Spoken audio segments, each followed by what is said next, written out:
Olá pessoal, tudo bem? Hoje eu quero saber duas coisas de vocês. A primeira coisa é: você já faz parte do melhor e mais acessível curso livre de teologia do YouTube e da internet? Outra coisa que eu quero saber é: quais são as duas testemunhas do Apocalipse? Que pergunta é essa, hein? Que pergunta difícil de ser respondida essa, até porque eu estou tocando num dos maiores mistérios do Apocalipse. Depende. Se a sua leitura do Apocalipse for a leitura do Deixados para Trás, aquela série que fez tanto sucesso no Brasil, infelizmente, há uns 20 anos atrás, talvez seja um dos maiores mistérios do livro do Apocalipse.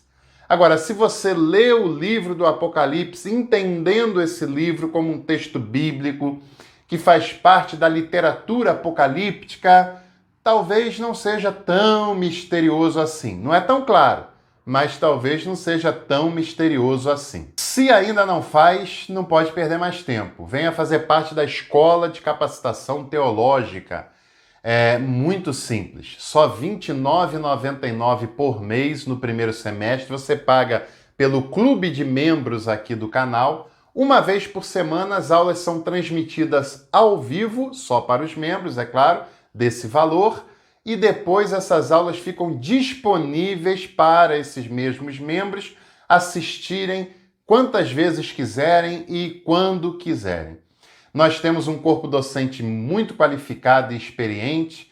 As disciplinas fundamentais de uma formação teológica nas áreas de teologia sistemática, teologia bíblica, pastoral, história da igreja e vou lhe dizer, disciplinas que você não encontra nem em grades de faculdades famosas, porque aqui o nosso compromisso é com a qualidade e com o aprendizado.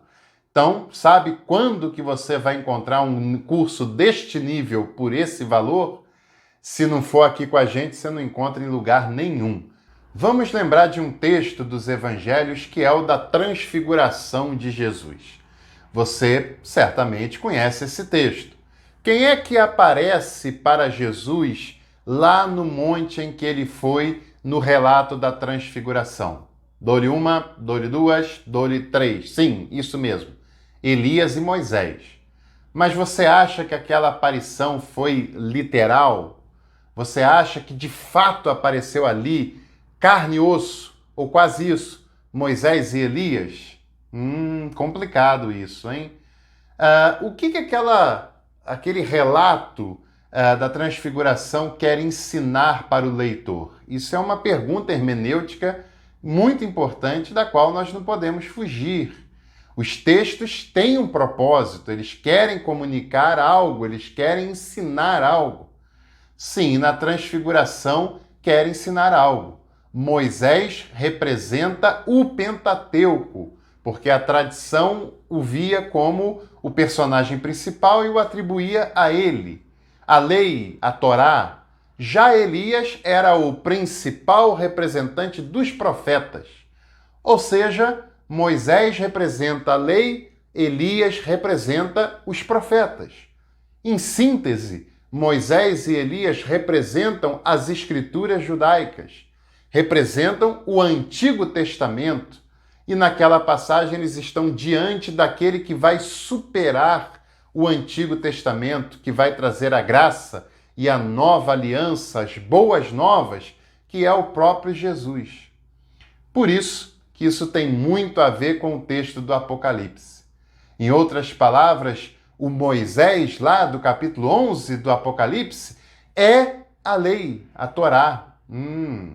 E o Elias, os profetas, ou seja, a escritura judaica, que é a testemunha diante das opressões e é a escritura que dá esperança àquele povo que está sendo perseguido, até porque naquela época não tem Novo Testamento ainda, não tem a escritura cristã chamada de Novo Testamento, só tem a escritura que hoje nós chamamos de Antigo Testamento, representada pela lei e pelos profetas, representada por Moisés e Elias.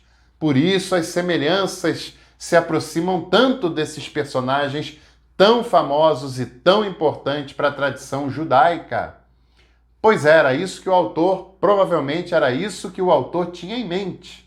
Fala lá dos 1260 dias, que é uma referência à perseguição de Antíoco Epifanes e a sua profanação no templo de Jerusalém.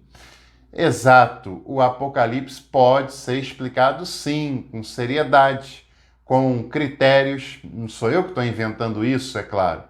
O Apocalipse não é só uma linguagem mística, o Apocalipse não é essa linguagem mágica que muitos tentam mostrar, que muitos tentam afirmar. O Apocalipse é um tipo de literatura específica da construção bíblica e por isso ele tem linguagem e metodologias específicas para ser interpretado. Pense nisso. Quem já viu outros vídeos nessa tônica aqui no canal sabe que o Apocalipse faz parte da literatura apocalíptica. Dentre as características, uma delas eu vou citar, da literatura apocalíptica, porque ela acontece como uma leitura de resistência diante da opressão. E quem está sendo perseguido diante da opressão usa linguagem simbólica para se proteger, para proteger a sua comunidade, para não ser pego e ter uma situação ainda mais terrível por parte daquele que oprime. Pois é, e por isso o Apocalipse usa a linguagem simbólica do início ao fim. Mas tem ferramentas de se interpretar o que esses símbolos queriam dizer. Ele não é tão misterioso assim. As igrejas que transformaram o Apocalipse num mistério, parece que quem escreveu o Apocalipse foi Nostradamus e não João, né? O João do Apocalipse. Parece que o Apocalipse é um livro mágico e não um livro bíblico, como deveria ser entendido por cada um de nós, não só na teoria, mas na prática. E é interessante que o capítulo 11 do livro do Apocalipse é um relato que fala de duas testemunhas que estavam na terra pregando, falando no momento de dificuldade, no momento de perseguição. E aí algumas pessoas têm teorias que são baseadas em quase nada. Alguns têm a teoria de que essas duas testemunhas, claro, elas pensam que o Apocalipse é lá na frente, é lá no futuro, e elas dizem que essas duas testemunhas é Enoque e Elias. Por quê? Porque, teoricamente, Enoque e Elias não morreram. Caramba, eles estariam vivos até hoje. Porque o texto de Gênesis diz que Enoque andou com Deus e Deus o levou, e o livro lá dos reis e tal fala de Elias que foi levado ao céu numa carruagem de fogo. E as pessoas entendem tudo isso literalmente, ao pé da letra, e aí tem uma tese de que eles voltariam lá no futuro apocalíptico para serem essas testemunhas. Outra teoria que seria Elias e Moisés, mas por outros argumentos, porque o Elias não morreu, né, nessa leitura, e o Moisés teve uma morte controversa, e aí Judas fala da disputa pelo corpo e tal. Caramba, não, mas não é por aí que está a resposta. Bom, vamos recorrer a um texto interessante da Bíblia, mas antes, lembrando que o capítulo 11 do Apocalipse fala de características que têm muito a ver com Elias e com Moisés. Tem muito a ver. Então, é bem provável que o texto apocalíptico esteja, de fato, falando de Elias e de Moisés. As características batem muito, batem direitinho lá. Mas em que sentido? Deixe o seu like nesse vídeo antes de você desligar, compartilhe esse conteúdo e, é claro, se você ainda não se inscreveu, inscreva-se nesse canal, inscreva-se na sua escola de teologia aqui no YouTube. Um abraço e até a próxima.